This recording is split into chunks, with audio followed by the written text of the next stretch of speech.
Olá pessoal, tudo bem com vocês? Estamos aqui para mais uma aula e hoje nós iremos falar do livro de Ruth, um livro bastante impactante, um livro curto, mas com toda certeza cada capítulo é maravilhoso e extremamente denso e fala muito sobre Deus, mencionando pouco o nome de Deus. Então vamos lá? Vou compartilhar com vocês a minha apresentação para vocês acompanharem comigo toda a nossa jornada da aula de hoje. Então vamos lá, deixa eu compartilhar com vocês. Aqui então, o livro de Ruth. Pois muito bem. Em qual período se passa esse livro? É mais ou menos 1100 anos antes de Cristo. Esta história, apesar de não estar no livro de Juízes, ela se passa no mesmo período. O autor do livro também é desconhecido. Algumas orientações importantes, né, sobre o livro. Embora o livro de Ruth, assim como o livro de Esther, apareça entre os escritos no cânon protestante, a Bíblia coloca Ruth entre Juízes e 1 Samuel, quase que certamente por causa do modo como começa 1 Samuel, que fala assim, na época de Juiz, né, na época de Juízes e termina com Obed gerou Jessé e Jessé gerou Davi. Então veja só, por que ele está logo depois ali do livro de Juízes, né? Então, porque entende-se que este livro, na ordem cronológica da coisa, estaria, digamos ali, mais no final, né? Então, provavelmente, a história de Ruth é uma das últimas histórias que ocorre nesse período de Juízes, porque é dela, né, que vem Jessé que gera Davi, né? Ou seja, tipo, é uma geração de diferença, né? Então vamos lá. Agora, na Bíblia hebraica, e é legal você saber disso para você entender todo um contexto de Ruth. Na Bíblia hebraica, o livro de Ruth está logo depois do livro de Provérbios, porque são os exatos mesmos livros do Antigo Testamento, né, na Bíblia hebraica e na Bíblia protestante, porém a ordem, né, de alguns livros é modificada. Então, o que acontece? No livro, né, na Bíblia hebraica, ele vem logo depois de Provérbio, basicamente indicando que a mulher virtuosa que é mencionada no último livro de Provérbios seria uma mulher como Ruth, por exemplo, né? É, e também no capítulo 3, né, do livro de Ruth, Boaz menciona Ruth como uma mulher virtuosa. Pois muito bem, esse é um pequeno briefing aí sobre o livro, né? Mas também tem mais coisas que é legal você observar. Então, este é um dos livros que menos cita Deus como o nome de Deus, mas é um dos livros que mais fala sobre Deus. Ele tem uma importância teológica muito importante. O livro é tratado, às vezes, como uma história de amor, em um certo sentido, como se fosse um romance. Mas, meus amigos, prestem atenção, lembrem disso para todo sempre, tá? A Bíblia, ela é um livro que conta a história de Deus. A Bíblia é um livro para nos levar o mais próximo possível do nosso Salvador, para que a gente possa reconhecê-lo e obter a salvação. A Bíblia é uma revelação de Deus para nós. Então, aqui não estaria meramente uma história romântica para a gente ter um certo alívio, né? Porque veja só, a gente acabou de ler o livro de Juízes, onde é muita batalha, é muito pesado, é muito sangue, a gente cometendo erro para lá e para cá. E daí, de repente, você cai no livro de Ruth e parece que, nossa, gente, isso aqui é um bálsamo, né? Uma história bonita, uma história confortável de se ler, né? Então parece assim, nossa, isso daqui é um alívio romântico no meio de tanta guerra. Não. É uma das maneiras como Deus opera. E este livro, ele é muito importante para a gente ter a amplitude, uma ideia de amplitude de como Deus trabalha de diversas formas, em diversas famílias, e tudo está perfeitamente arranjado no plano dele. Veja, e tem uma coisa que as pessoas também não prestam atenção. As pessoas também focam às vezes muito no relacionamento de Ruth e Boaz, mas esquecem que Noemi tem um papel bem central. Você tem que observar o papel de Noemi, porque ela sai de um vazio em uma terra estranha, à plenitude da volta para casa em Belém de Judá, de uma forma, né? Ou seja, ela passava por esse momento de esterilidade, viuvez, sem herdeiro do sexo masculino. E ali, com essa questão, né, do Boaz, ela, veja, ela tem a possibilidade de ser resgatada, né? E veja só, e não só isso, mas por conta desse movimento que ela faz, ela também traz essa oportunidade para que Ruth conhecesse Boaz e que ela tivesse um herdeiro. Pois muito bem, né? Agora vamos passar rapidamente, capítulo a capítulo.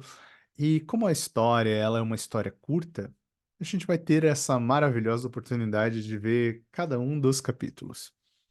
Então a história começa com a família de Elimeleque em Moabe. Então morreu Elimeleque, marido de Noemi, e ela ficou sozinha com seus dois filhos. Eles se casaram com mulheres moabitas, uma chamada Orfa e a outra chamada Ruth. Depois de terem morado lá por quase 10 anos, morreram também em Malom e Quilion, e Noemi ficou sozinha, sem os dois filhos e seu marido. Atenção a esse detalhe. Ruth é uma moabita. Ruth não faz parte das tribos de Israel. Mas veja só que interessante que acontece no capítulo seguinte. Então, estavam essas duas mulheres sozinhas. Ruth e Noemi voltam para Belém, né? Veja a fala de Ruth. Não insistas comigo que te deixe e não a mais acompanhe. Veja, Noemi basicamente estava sozinha, sem filhos, sem herdeiros. Então, ela poderia, digamos assim, ó, apenas caminhar, né, sobre a terra e ser uma mendiga. E a Ruth ainda era nova. A Ruth poderia tentar arranjar um outro casamento em algum outro lugar, como fez a outra, né? A outra nora. Então, o que acontece? Ruth está dizendo para Noemi que não vai deixar ela. E ela diz esta frase que muitas pessoas gostam de colocar em seus convites de casamento. Atenção para isso. Algumas pessoas colocam esse versículo num convite de casamento, mas essas pessoas deveriam lembrar do seguinte, que é de uma nora para uma sogra, né? Não é uma frase romântica, tá? Qual é a grande frase que você já deve ter ouvido? Aonde fores, irei, onde ficares, ficarei. O teu povo será o meu povo e o teu Deus será o meu Deus. Onde morreres, morrerei, e ali serei sepultada. Que o Senhor me castigue com todo rigor, se outra coisa que não a morte me separar de ti. Ou seja, dessa maneira como Ruth fala para Noemi, ou seja, ela não vai abandonar a sogra. Porque veja, Noemi já tinha uma idade avançada. Então, no momento em que Ruth faz isso, ela está tendo um comportamento plenamente virtuoso e com certeza louvável aos olhos de Deus. Noemi estava num momento extremamente ruim. O nome dela significa doçura, né? Mas veja o que ela pede aqui. Não me chamem de Noemi, que significa doçura. Me chamem de Mara, que significa amarga, pois o Todo-Poderoso tornou minha vida muito amarga. Então, ela estava triste, sofrendo. De mãos cheias eu parti, mas de mãos vazias o Senhor me trouxe de volta. Porque me chamam Noemi, o Senhor colocou-se contra mim. O Todo-Poderoso me trouxe desgraça. Foi assim que Noemi voltou das terras de Moabe com a sua nora, a Moabita. Eles chegaram a Belém no início da colheita da cevada. E aqui, agora nós partimos para o capítulo 2. Então, né, como no capítulo anterior foi dito, era o início da colheita da cevada, né? E aqui eu quero lembrar vocês de algo muito importante do livro de Levítico que nós lemos anteriormente. Então, no livro de Levítico, se você retomar a sua leitura, você vai ver que existem diversas orientações para que as pessoas cuidassem das viúvas, dos estrangeiros, dos órfãos, que quando você tivesse uma plantação bem farta, você deixasse aquilo que sobra, ou aquilo que caiu do cesto, ou aquilo que não é necessário para que outros viessem e pudessem pegar. Então, aqui, os homens de Boaz estão fazendo a colheita. E acompanhe comigo. Vamos ler esse trecho juntos para a gente ver como que a Bíblia ela tem uma amarração perfeita e quanto ela é maravilhosa. Aqui, né, Noemi falando para Ruth, né? Ouça bem, minha filha, vá colher noutra lavoura, nem se afaste daqui, fique com minhas servas. Opa, desculpa, não é, aqui é o capítulo 2, mas não é Noemi falando para Ruth, tá?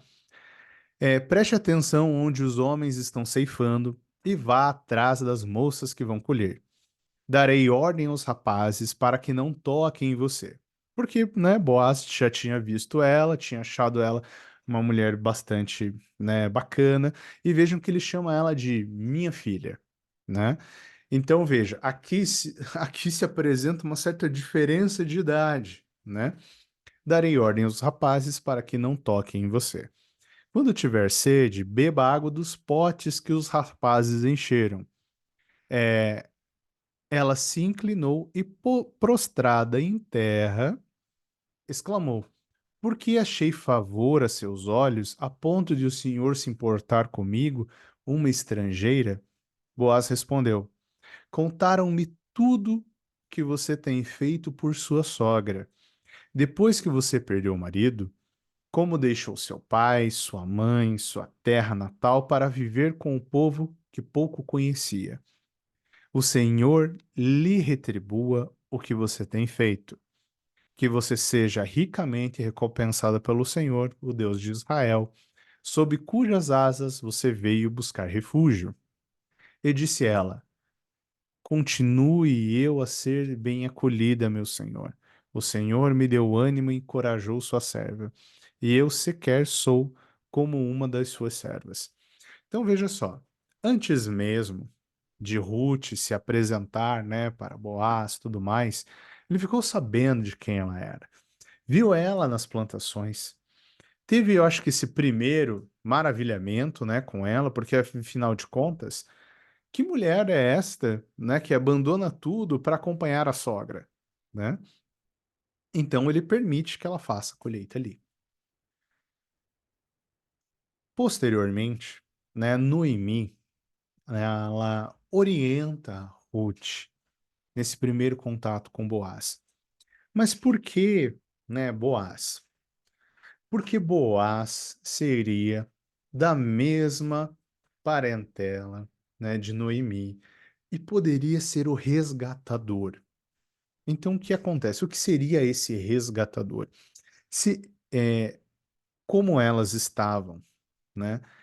Solteiras não, né? Mas eram viúvas, andavam, digamos, sem direitos, sem poderes, sem segurança.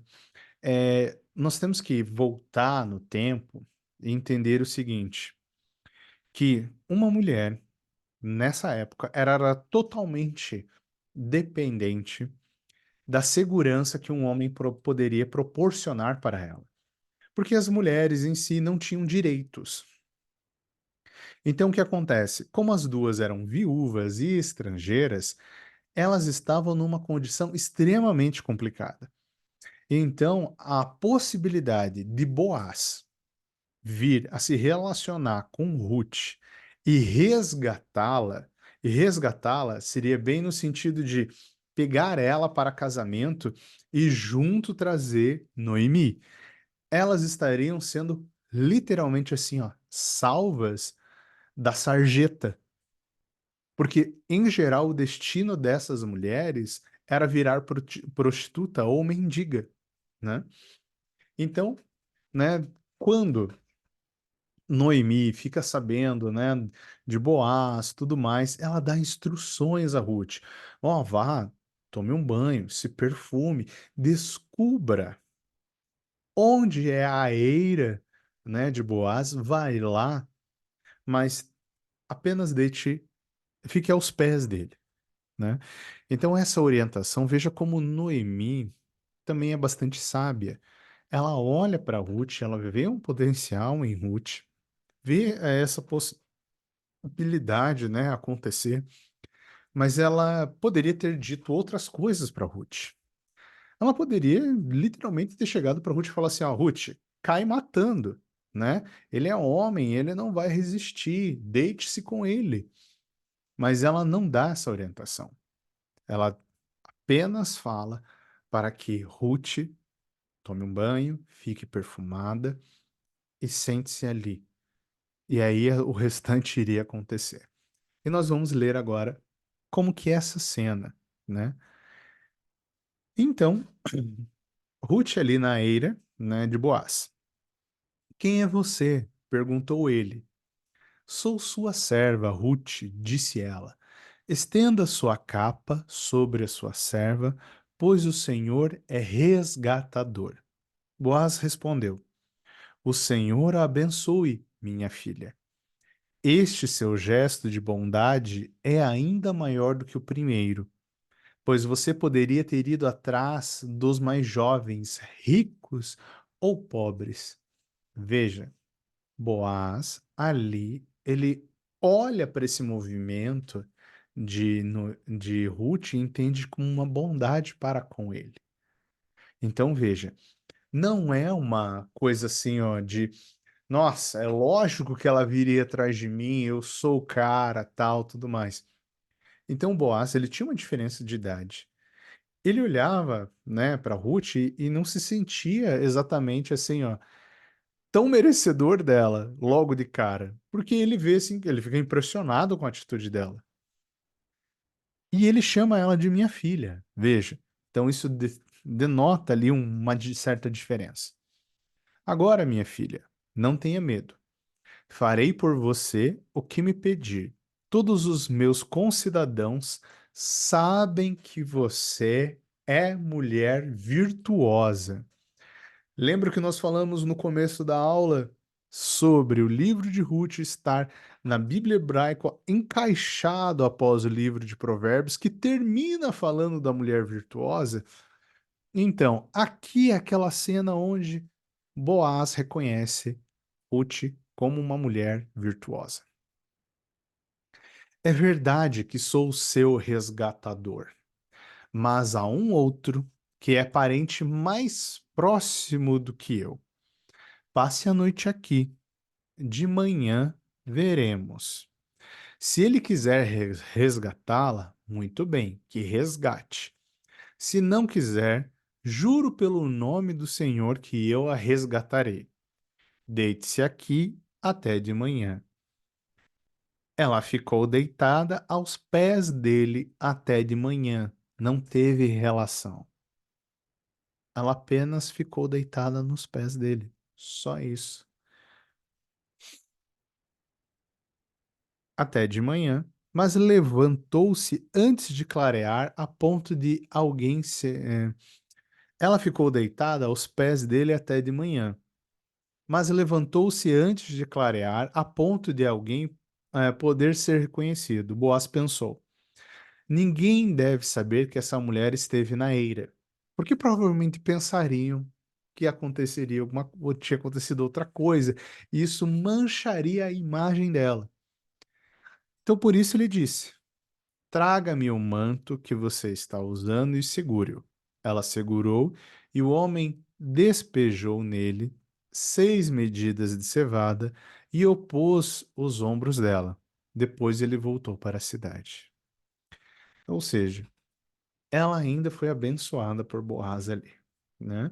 E dessa maneira ela também não iria aparentar ter feito qualquer outra coisa. Então, aqui nós temos a questão do resgate de Noemi e Ruth. Para simplificar um pouco a questão, tente imaginar o seguinte: uma outra pessoa, que era um parente mais próximo, ele tinha direito de reivindicar Ruth e Noemi para si, né? Então vejam só, essa é uma questão da época que ela é bem difícil assim, ó, de a gente nos dias de hoje conseguir articular ou conceber. Mas se Boaz quisesse ficar com Ruth, ele, sem consultar esse outro resgatador, ele estaria violando uma lei, ele estaria quebrando. Poxa, Diego, mas Ruth não tem opção nesse momento? Ela não tem. Era assim que funcionava na época, né? A menos que ele escondesse ela, tudo mais, que não deixasse outro cara saber, mas estariam infringindo as leis da época. Então vamos aqui acompanhar, né, como esse trâmite ele acontece. Então Boaz anunciou aos líderes e a todo o povo ali presente: vocês hoje são testemunhas de que estou adquirindo de Noemi toda a propriedade de Elimeleque, de Quilion e de Malom. Vejam só, no momento dessa negociação, é, esse outro resgatador, ele até se interessa por ficar com Ruth. Porque Ruth era mais nova, era bonita. Mas aí Boaz informa ele, fala assim, olha, mas assim, ó, você não pode resgatar a Ruth e não resgatar a Noemi, né? Ela, a sogra vem junto no pacote. Exatamente assim, a sogra vem junto. E aí esse outro resgatador fala assim, ah, então, muito obrigado, não quero não. Então eles trocam sandálias, que era o costume da época que o acordo estava fechado, tá?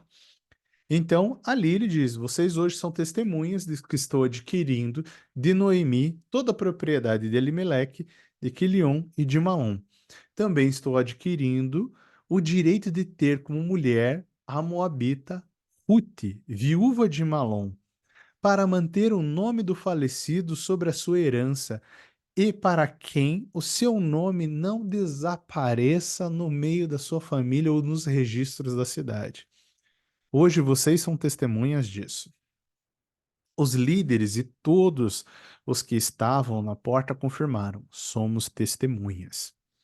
Faça o Senhor com essa mulher que está entrando em sua família, como fez com Raquel e Lia, que juntas formaram as tribos de Israel.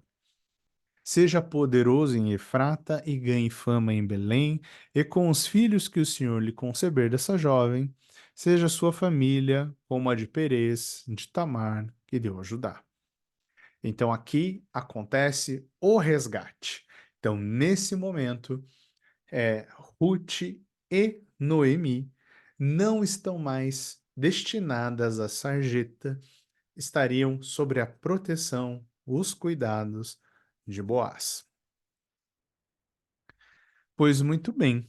Então, a próxima cena seria, né, ainda nesse capítulo 4, a, o casamento, né, de Boaz e Ruth.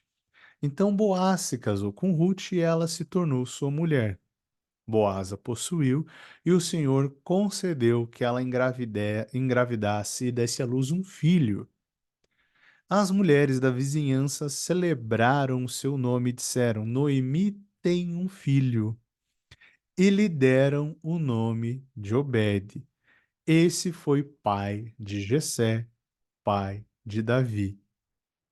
Olha isso que interessante. Então, de Noemi veio Obed, que foi o pai de Jessé, que foi o pai de Davi.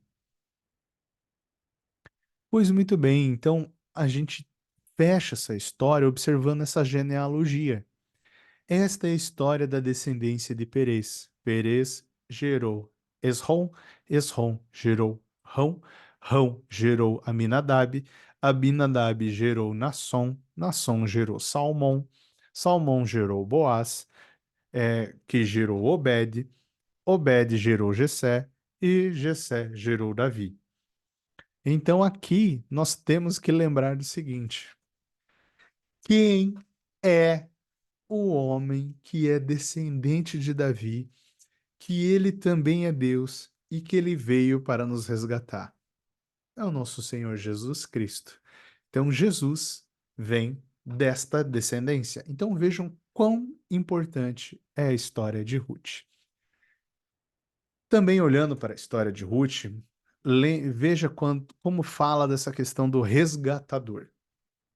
Então, Boaz, aqui no papel de resgatador, resgata Ruth e Noemi de todo o sofrimento. A mesma questão nós temos com Jesus Cristo, que vem e nos resgata. Meus queridos alunos, essa foi a aula, né, sobre Ruth. Então, eu só gostaria de fechar com vocês o seguinte: o livro de Ruth conta a história da fidelidade de Deus para com o seu povo em um caso bem específico, no qual uma mulher moabita torna-se parte da redenção. Veja, a salvação, toda a grande maravilha que Deus proporciona para que nós vivêssemos, vem de um reconhecimento da existência de Deus, da nossa fidelidade para com os ensinamentos dele. E nós podemos ver que Deus é fiel. Está conosco todo o tempo.